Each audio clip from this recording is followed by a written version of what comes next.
नमस्कार, सभी का स्वागत है सीटेट परीक्षा में। और हम लोग आज सीडीपी की क्लास करेंगे, प्रैक्टिस करेंगे क्वेश्चनों की, कैसे आते हैं प्रश्न। ठीक है। पहला प्रश्न है, भारत में अधिकांश कक्षाएं बहुभाषी होती हैं और इसे शिक्षक के द्वारा के रूप में देखा जाना चाहिए। किसके रूप में देखा जाना चाहिए?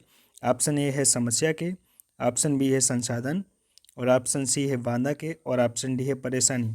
यहाँ पर आपका राइट आंसर होता है बी पार्ट। एक शिक्षक को हमेशा संसाधन के रूप में बहुभाषी कक्षाएं जो होती हैं उनको देखना चाहिए। ठीक है। अगला प्रश्न है, शिक्षार्थियों द्वारा की गई गलतियां और त्रुटियां। ऑप्शन ए है शिक्षक और शिक्षार्थियों की असफलता के सूचक है, और ऑप्शन बी है उनके चिंतन को समझने के अवसर के रूप में देखी जानी चाहिए। ऑप्शन सी है कठोरता से निपटाई जानी चाहिए, और ऑप्शन डी है बच्चों को कमजोर अथवा उत्कृष्ट चिन्हित करने के अच्छे अवसर हैं। यहाँ पर आपका राइट आंसर होता है बी पार्ट। उनकी जो गलतियाँ हैं उन्हें उनके चिंतन को समझने के अवसर के रूप में देखी जानी चाहिए, ना कि कठोरता से निपटाई जानी चाहिए, ना उन्हें कमज़ोर घोषित करना चाहिए। ठीक है। अगला प्रश्न है, के विचार से बच्चे सक्रिय ज्ञान निर्माता तथा नन्हे वैज्ञानिक हैं जो संसार के बारे में अपने सिद्धांतों की क्या करते हैं, रचना करते हैं। ऑप्शन ए है पाउलोव साहब, ऑप्शन बी है युंग, और ऑप्शन सी है जीन पियाजे, और ऑप्शन डी है स्किनर। यहाँ पर आपका राइट आंसर होता है पियाजे साहब के विचार से क्या है, बच्चे क्या होते हैं, नन्हे वैज्ञानिक होते हैं। ठीक है। अगला प्रश्न है, बाल केंद्रित शिक्षा शास्त्र का अर्थ है। ऑप्शन ए है बच्चों को शिक्षक का अनुगमन और अनुकरण करने के लिए कहना, ऑप्शन बी है बच्चों की अभिव्यक्ति और उनकी सक्रिय भागीदारिता को महत्व देना, और ऑप्शन सी है बच्चों को पूर्ण रूप से स्वतंत्रता देना, और ऑप्शन डी है बच्चों को नैतिक शिक्षा देना। यहाँ पर आपका राइट आंसर होता है 14 नंबर 4 का वी पार्ट है। यहाँ पर बच्चों की अभिव्यक्ति और उनकी सक्रिय भागीदारी को क्या देंगे, महत्व देना। ठीक है। अगला प्रश्न, जटिल परिस्थिति को संसाधित करने में शिक्षक बच्चों की सहायता करता है। ऑप्शन ए कोई भी सहायता न देकर जिससे बच्चे अपने आप निर्वाह करना सीखें, ऑप्शन बी है उस पर एक भाषण देकर, और ऑप्शन सी है कार्य को छोटे हिस्से में बांटने के बाद निर्देश लिखकर, और ऑप्शन डी है प्रतियोगिता को बढ़ावा देकर और सबसे पहले कार्य पूरा करने वाले बच्चों को पुरस्कार देकर।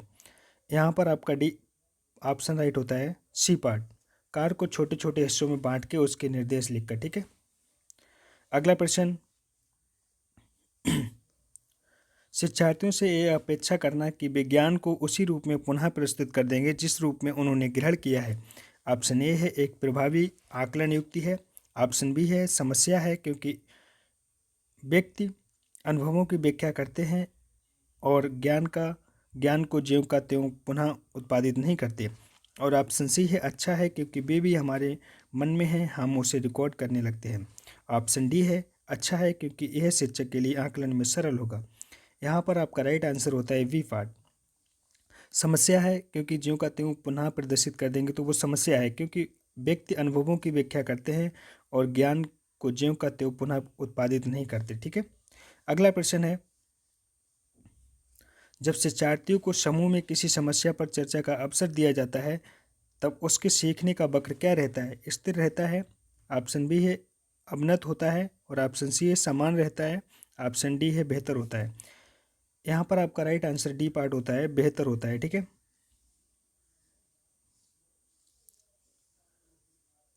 अगला प्रश्न, विकास की गति एक व्यक्ति से दूसरे में भिन्न होती है किंतु यह एक नमूने का अनुगमन करती है। ऑप्शन ए है अव्यवस्थित, और ऑप्शन सी है अप्रत्याशित, और ऑप्शन सी है क्रमबद्ध और व्यवस्थित, और ऑप्शन डी है एड़ी से चोटी। यहाँ पर आपका राइट आंसर होता है सी पार्ट, क्रमबद्ध और व्यवस्थित। ठीक है। अगला प्रश्न, विकास के लिए निम्नलिखित में से कौन सा एक उचित है? ऑप्शन ए है सामाजिक संस्कृति संदर्भ विकास में एक महत्वपूर्ण भूमिका का निर्वाह करना, ऑप्शन बी है विकास एकल आयामी है, और ऑप्शन सी है विकास पृथक होता है, और ऑप्शन डी है विकास जन्म के साथ प्रारंभ होता है और समाप्त होता है। यहाँ पर आपका राइट आंसर होता है ए पार्ट, सामाजिक संस्कृति संदर्भ विकास में एक महत्वपूर्ण भूमिका का क्या करता है, निर्वाह करता है।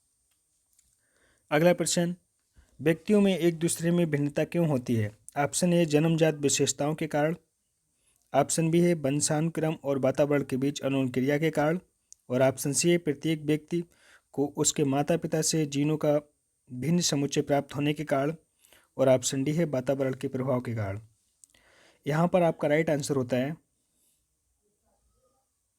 बी पार्ट, वंशानुक्रम और वातावरण के बीच अनोन क्रिया। ठीक है, इसी के कारण क्या होती है, व्यक्तियों में भिन्नताएं होती हैं। ठीक है, अगला प्रश्न, बच्चे के सामाजिकरण में परिवार भूमिका निभाता है, कैसी परिवार भूमिका निभाता है?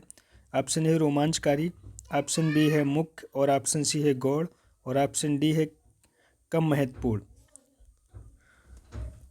यहाँ पर आपका राइट आंसर होता है बी पार्ट, मुख्य भूमिका परिवार निभाता है। ठीक है,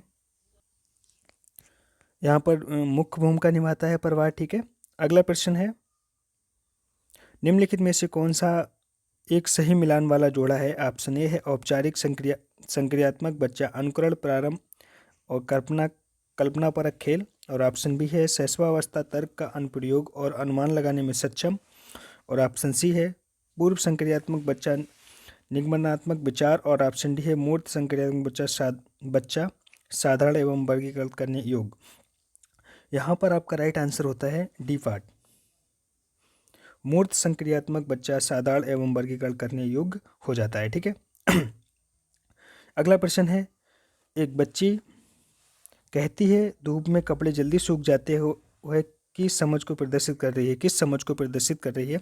ऑप्शन ए अहम केंद्रीय चिंतन, ऑप्शन बी है कार्य कारण, और ऑप्शन सी है विपर्य चिंतन, और ऑप्शन डी है प्रतीकात्मक विचार।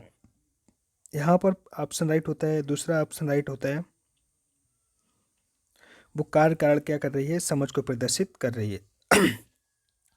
अगला प्रश्न, पियाजे के अनुसार बच्चों का चिंतन वयस्कों से में भी भिन्न होता है बजाय के? ऑप्शन ए आकार, मूर्तपरकता, और ऑप्शन बी है प्रकार एवं मात्रा, ऑप्शन सी है आकार किस्म, और ऑप्शन डी है मात्रा या प्रकार। यहाँ पर आपका राइट आंसर होता है बी पार्ट, पियाजे के अनुसार बच्चों का चिंतन वयस्कों से प्रकार में भिन्न होता है बजाय मात्रा के। ठीक है, अगला प्रश्न, निम्नलिखित में से कौन सा एक आधारभूत सहायता का उदाहरण है? ऑप्शन ए है शिक्षार्थियों को प्रेरित करने वाले भाषण देना, ऑप्शन बी है प्रश्न पूछने को बढ़ावा दिए बिना स्पष्टीकरण देना, और ऑप्शन सी है मूर्त और अमूर्त दोनों प्रकार के उपहार देना, ऑप्शन डी है अनुबोधन और संकेत देना तथा नाजुक स्थितियों में प्रश्न पूछना। यहाँ पर आपका राइट आंसर होता है डी पार्ट, अनुबोधन और संकेत देना तथा नाजुक स्थितियों पर क्या करना? प्रश्न पूछना। अगला प्रश्न है, वाइगोत्स्की के अनुसार बच्चे सीखते हैं, ऑप्शन ए परिपक्व होने से, ऑप्शन बी है अनुकरण से, और ऑप्शन सी है वयस्कों और समवयस्कों के साथ परस्पर अंतःक्रिया करके, और ऑप्शन डी है जब पुनर्बल प्रदान किया जाता है तब। यहाँ पर आपका राइट आंसर होता है सी पार्ट आपका राइट है, वयस्कों और समवयस्कों के साथ परस्पर क्रिया करके। आज रखते हैं यहीं तक क्वेश्चन, आगे की क्लास करेंगे कल। ठीक है, लगातार प्रैक्टिस क्वेश्चन करते रहेंगे हम लोग, और अगर चैनल पे आप नए हो तो सब्सक्राइब कर लेना, वीडियो अच्छी लगे तो लाइक कर देना।